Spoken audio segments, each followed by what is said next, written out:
Hello, and welcome to LaSalle University's Ladder Family Center series of programs. I'm Dr. Carol Petrilo, Assistant Professor and Director of External Relations at the Family Center. Ladder is an acronym for LaSalle Autism and Developmental Disabilities Education Resources. It is my pleasure to invite you to continue our journey into the state-of-art programs dealing with autism. Today's program is part of a series that the Ladder Family Center is pleased to produce.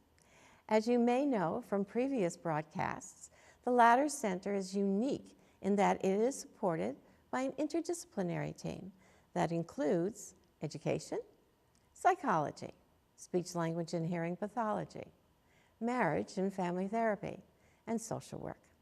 Our series of TV programs support our mission of providing superior, direct, and supportive services to families, children, university students, and the community at large. We are grateful that the funding for these programs is currently granted through the Widener Memorial Foundation and HB Energy Resources Limited. Of course, we are regularly in the process of welcoming other grants and contributions to address our initiatives, including today's broadcast.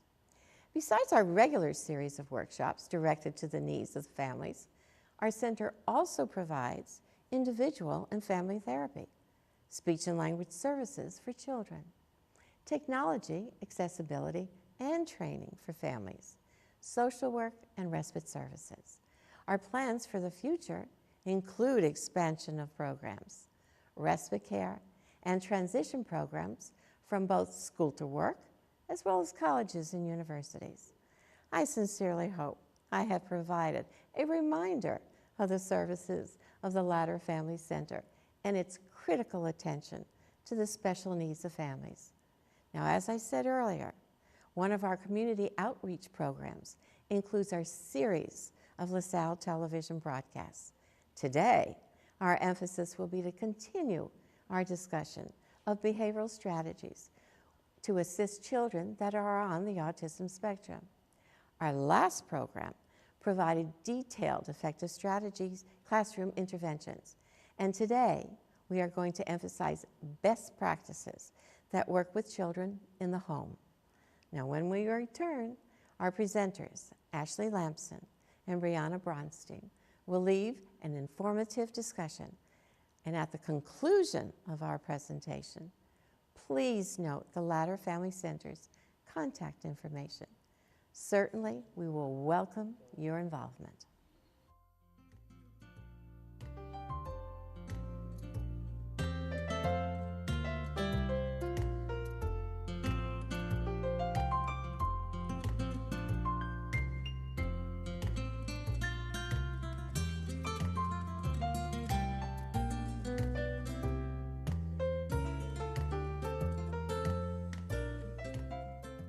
Hello, my name is Jamie Tim, a graduate nursing student from LaSalle University.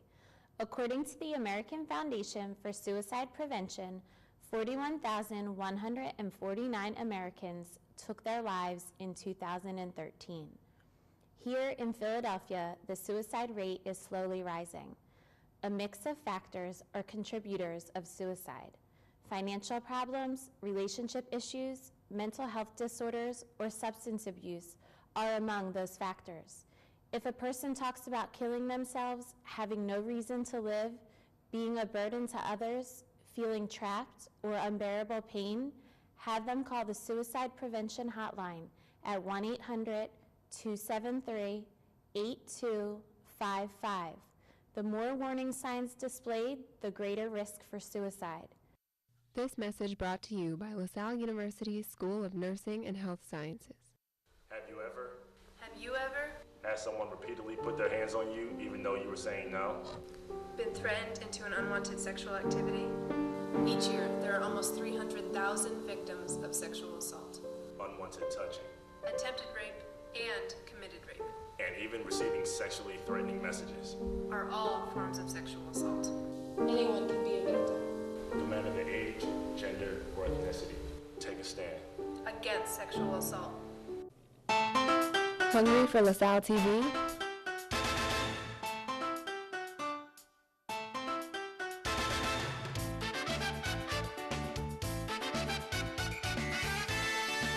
Check us out on YouTube. Follow us on Facebook. Check out our Twitter.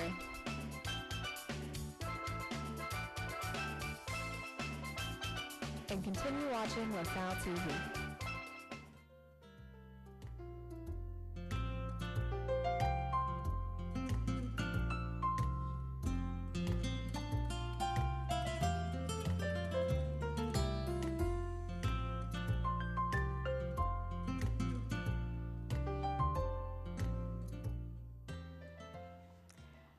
Welcome back, everyone. My name is Ashley Lamson. I am the director of a local early intervention program for children with autism in Philadelphia.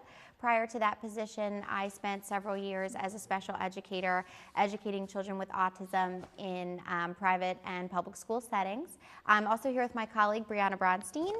Brianna joins us with several years of teaching experience educating children with autism in a local school district. Hello. Great.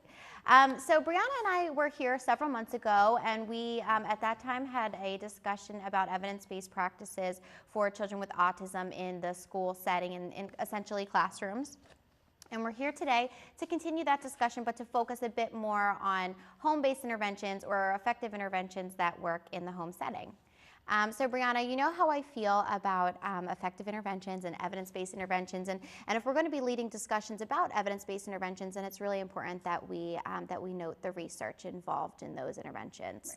Right. So there is the National Autism Center's National Standards Report, which I know you know was released originally in 2009, and that will be updated again this year in 2015, and that will provide us with the most updated information regarding evidence-based practices for children with autism. There is also the National Professional Development Center's Evidence-Based Practice Report, which was released in 2014.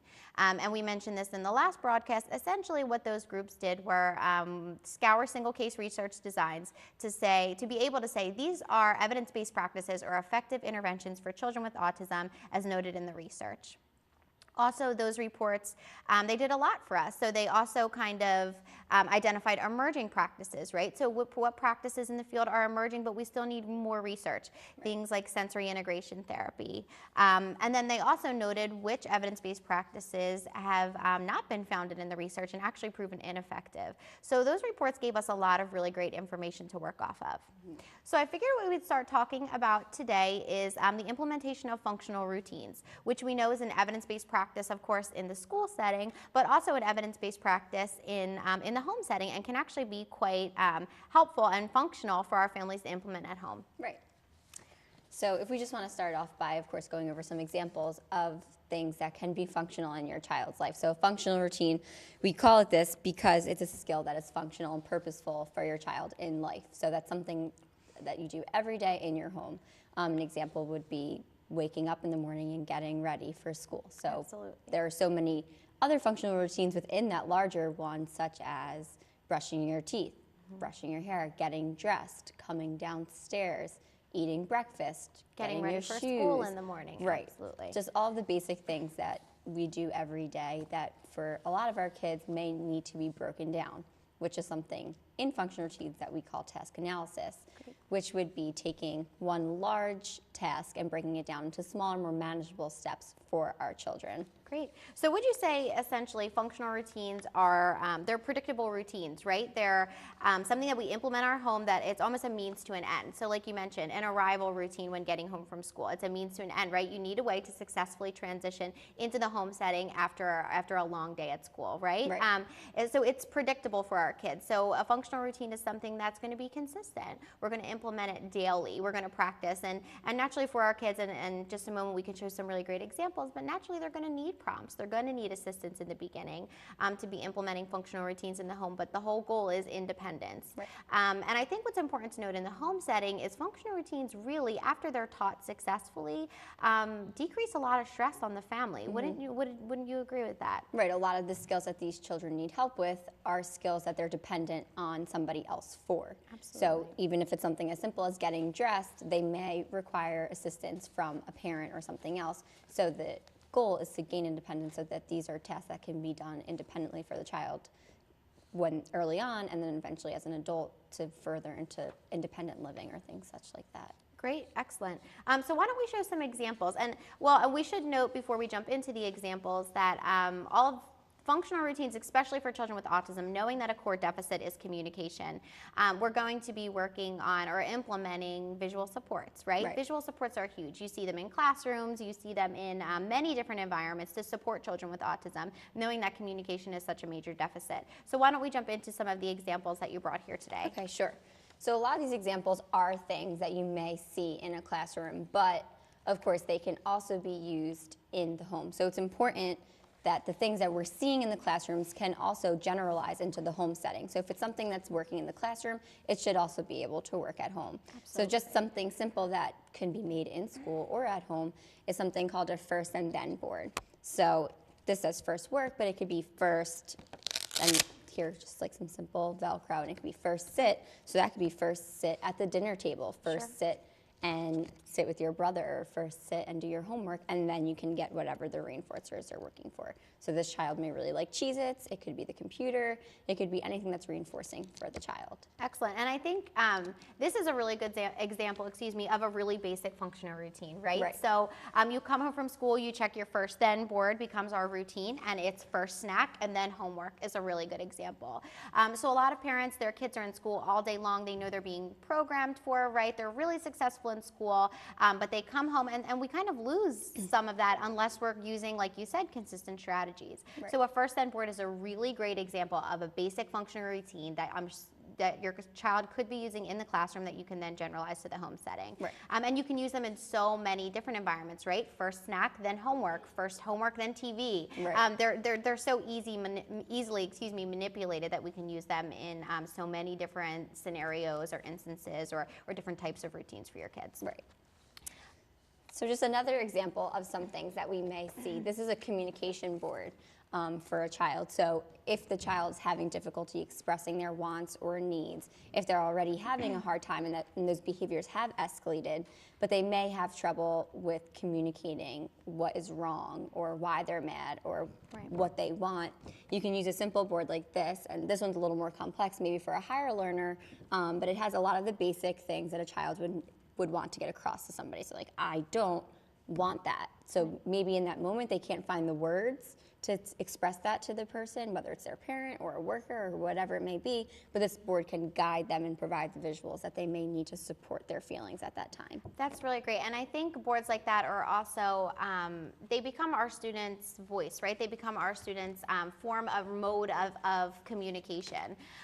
So especially if your child is using a tool like that in a school setting and they've been successful with it, we certainly wouldn't want to take their voice away at the end of the school day. It just kind of furthers the importance of consistency between home and school. And naturally, generalization is huge, right? So what is the point of our child gaining skills if they can only use them in one setting? So the whole point and concept of generalization is to be using this not only at home, but in the community, bringing a communication board with you to the grocery store and working on skills in that setting. How about the park, right? A social setting, which we know another core deficit of children with autism is social skills. So utilizing and manipulating these kinds of visual supports as well as functional routines in a community setting in addition to school and home.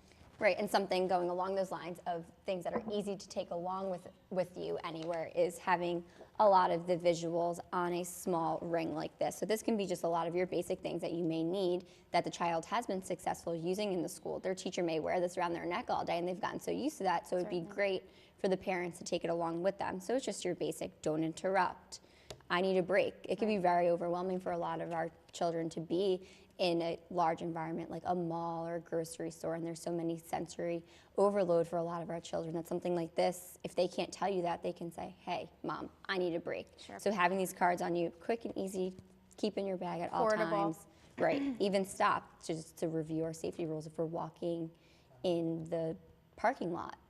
We have to learn these basic rules, and a lot of our kids just need that extra visual to support to help them get along. Certainly. And I think that's important too with really basic visuals, right? So this is an example of when you come into the classroom, these are the rules, these are the expectations. And it's going to be consistent, right? You're going to be implementing this every day with your kiddos in the classroom, which then becomes a routine, right? So you come in, maybe you check your schedule, and we can talk about schedules after the break, but you come in, you check your schedule, and then we review the rules for the day. And it becomes a consistent routine for our kids. And something like this is easily manipulated into the home setting, right? What sort of expectations do you have for your child when they come home from school? What are the expectations at the dinner table? And we need to talk about those things because they're not natural to our kiddos. Okay, great. Well, after the break, we can focus on positive behavior supports as well as implementing schedules in the home. Great.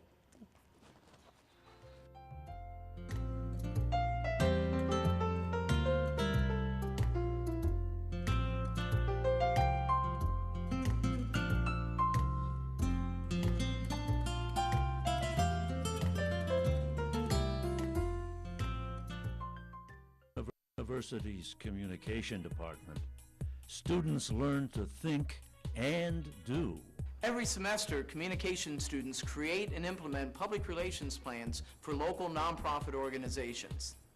And journalism students produce Germantown Beat, an online news source for the local community. It's great that we can apply what we learn in the classroom in our community. Philadelphia is the nation's 4th largest media market and has 4 major sports teams. Being in a major media market allows us to gain great professional experience through internships and co-ops. The Communication Center is home to the university's cable station. LaSalle TV reaches over 350,000 homes in Philadelphia and airs mostly student-produced programming. Our communication department is ranked in the top 10 in North America for relational communication research. But keeping with the tradition of the De La Salle Christian Brothers, teaching students comes first. Think, do with LaSalle Communication. Check us out on Facebook and Twitter.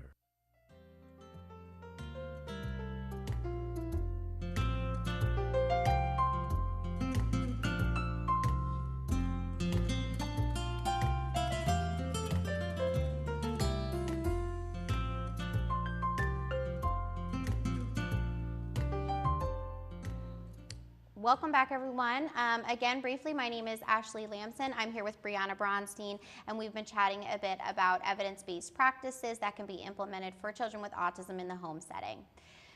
So Brianna, we touched on some really great things, right? We touched on the research that exists in the field and some of the most up-to-date research. We touched briefly on functional routines, and we started having a discussion about visual supports. Why don't we talk about the effectiveness of scheduling? Now, you're in the classroom setting right now educating children with autism, so I know you know the importance of scheduling and consistency. How can we implement that in the home setting? Right, so schedules can be used for everything in a child's life. They're used every day in the classroom. They set the expectations for the child. They give the child a sense of predictability and a routine, which is something that they get used to in the school setting and is most likely successful for the child. So it's great to implement that in the home.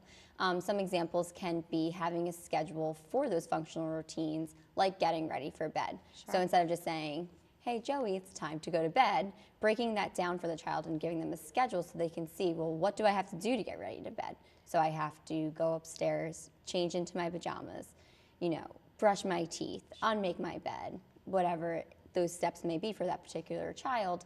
And even using visuals in the home can be done. So having maybe some Velcro items next to the child's room or in different areas of the home to make it a little easier for the child to transition back into the home setting from the school where they're getting a lot of supports. And I think what's really so great about schedules, and I'm certain you'll agree, is that you can manipulate them, right? They're so malleable. So if we have a child who is a really early learner and isn't quite yet reading, we can use visual supports, right? And we talked about those previously. We can use a schedule that has visual depictions of what's expected of the child. If we have an older child where visual supports perhaps aren't age appropriate any longer, perhaps the schedule is a written word, right? We all work really well off schedules. I know that if I didn't have my individual schedule, that I'd have difficulty getting all the tasks done that are expected of me on a daily basis. So I think that's what's so great about scheduling is that it's something basic. We all, as human beings, we use them all the time.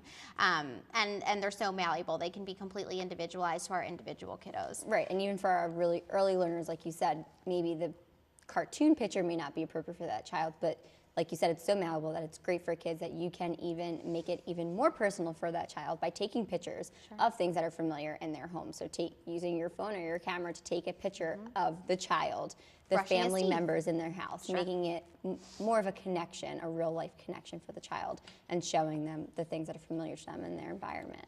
Absolutely. And I mean, I think that also piggybacks really nicely off of the concept of task analysis too, right? So we can have schedules, visual depictions of what's expected of us that prompt routines, but sometimes for our kids that's not enough. So you give the example, or you gave the example of brushing your teeth. I think that's a really great example. Our kids with autism may not know that brushing teeth consists of 10 different steps, right? Brushing teeth isn't just one action that I have to complete. It's a myriad of actions. It's a sequence of, okay, first I have to go to the bathroom, then I have to turn on the water and get the toothpaste. It's a sequence of events. And of course, essentially what that is a mini schedule, right? And I think providing those supports around the home will allow your child to be successful, will allow your child to be more independent, and allow you to kind of wean off a little bit, right? Which alleviate stress in the family setting. And we see that all around. We see that with our parents, we see that with grandparents, alleviating stress even for the siblings in the family, which I think is really important. Right. We can just show some other examples of some things that, again, are successful in the classroom, but are things that can also be helpful for you in your home.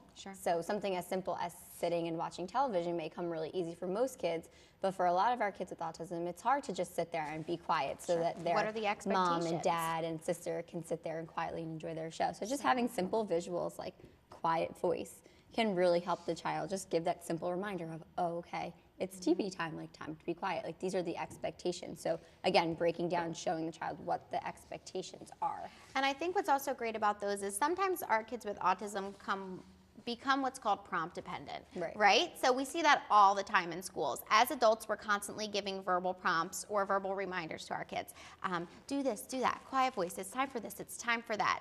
And that really interferes with independence skills. So if we can wean ourselves, again, off a little bit, work towards independence, and be able to kind of show the child a visual, this is the expectation of when the family's watching TV.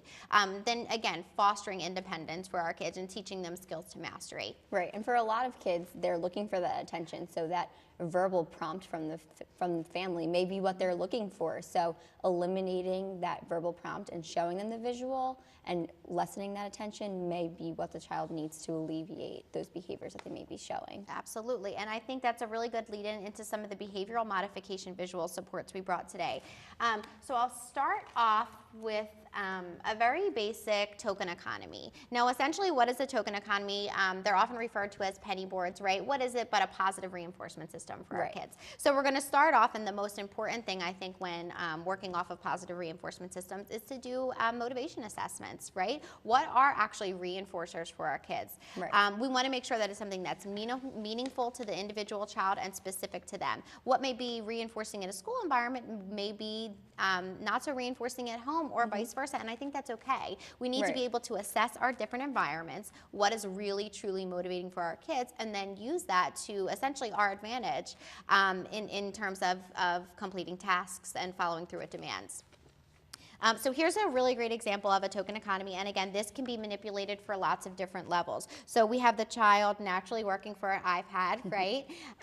Which I think we see quite often nowadays. And we also have the expectations put in a visual format directly on our token economy. So we're talking about, okay, the expectations are stay with class and safe hands. Now that's the expectations on this individual token economy, but naturally it can be manipulated to any expectations that you have, right? And expectations in different environments. So what are the expectations during dinner? What are the specific expectations during homework time, right? Maybe they are hands to self, quiet mouth, and finish homework, or finish dinner, or whatever it may be.